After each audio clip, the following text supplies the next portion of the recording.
For reasons that stump scientists to present day, individuals attempted to launch a user-run Tera server called Tera Classic Plus Europe.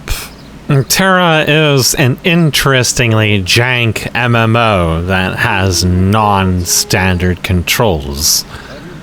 And I play it at 200 ms. Oh my god, Being a Japanese name. Is it Shinzo Abe? Dude, I wasn't even in that AoE. Just like any given cell phone game like StarCraft 2, Tera likes to stick giant red indicators everywhere, a few of which that are actually accurate to what is happening. So, judging if it's ping or not can sometimes be challenging. That's if they actually show indicators, because a lot of times they just decide not to for some reason, because consistency is difficult.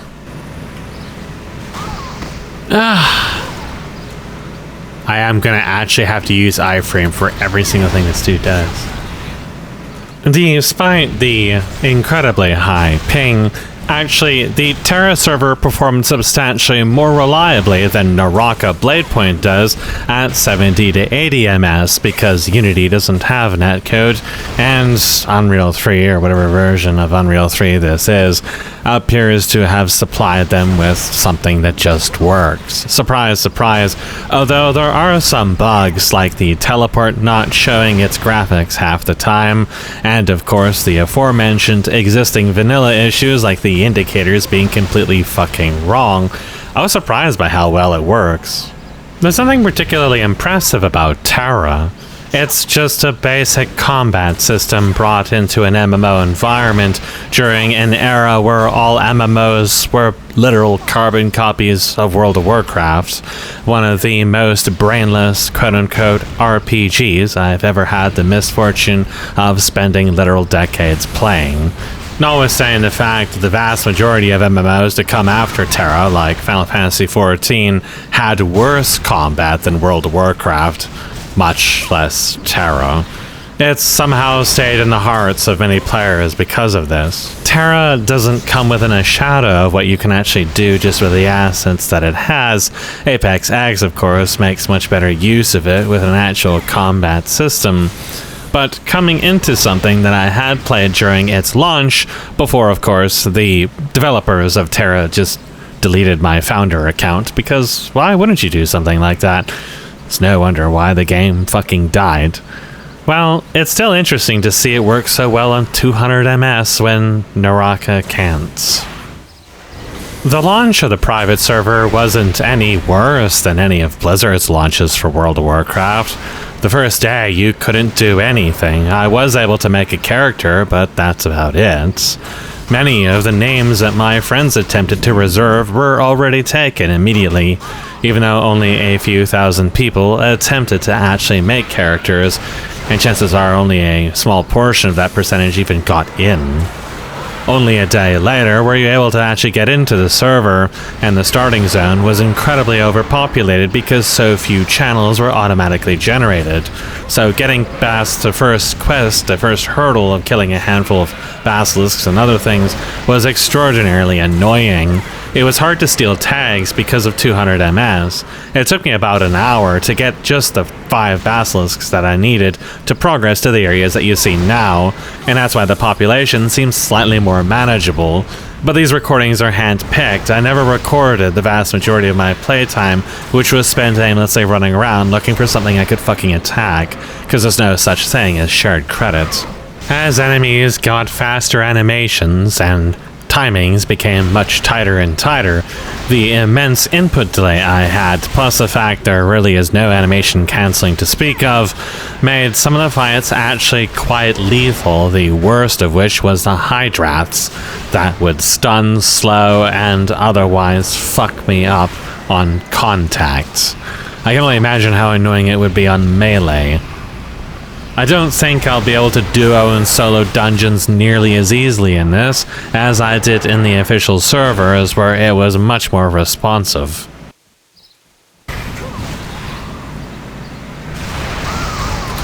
Okay.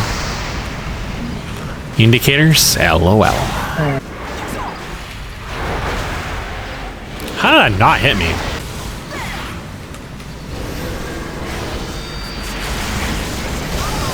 Ah, ping diffed. Ping diffed again.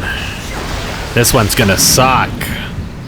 This one is gonna suck. Yeah, I can't. I'm gonna die to this. Yeah.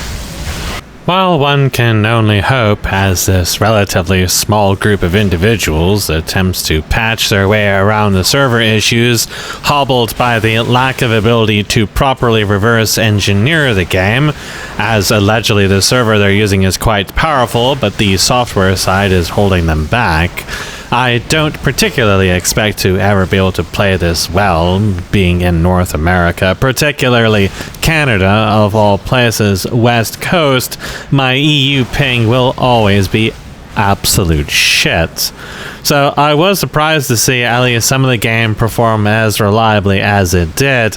Kind of goes without saying that my other experiences with high ping play have all been universally better than Naraka. For example, having an Australian host Gunfire Reborn, a third-person / first-person shooter, really wouldn't notice the 250 ms, except for very specific interactions. And it does seem like Tera has fairly generous iframes on certain abilities, but you do need precision in many timings, and that's just not going to work very well. But I'll keep an eye on it, and you never know, it could be entertaining beside the difficulty, or maybe because of the difficulty. Another thing this might give me is some reference points in how I may make more use of Tera's assets within the Apex X project should I ever return to working on it again in the future. A lot of the customizations offered by the cash shop within this server are not particularly noteworthy, but you never know, those might give me ideas too. I still remember how many Americans got butthurt about Tera, especially the Allens. I think Double Hex was one of those Americans. I also remember him trying to say that Darksiders was a good game. Darksiders 2 in particular. Somehow the apple doesn't fall far from the tree, but, well, it's arguable if this kind of experience that the server is promoting is really the authentic Tera experience. After all, the starter zone is filled with enhanced boss creatures designed for an extremely fast leveling experience. It seems to be that the server intends to push you to the end game as fast as possible. I don't know what that's like, as I never got to the end game when I played the official servers. I think the highest I ever got was like level 50 something.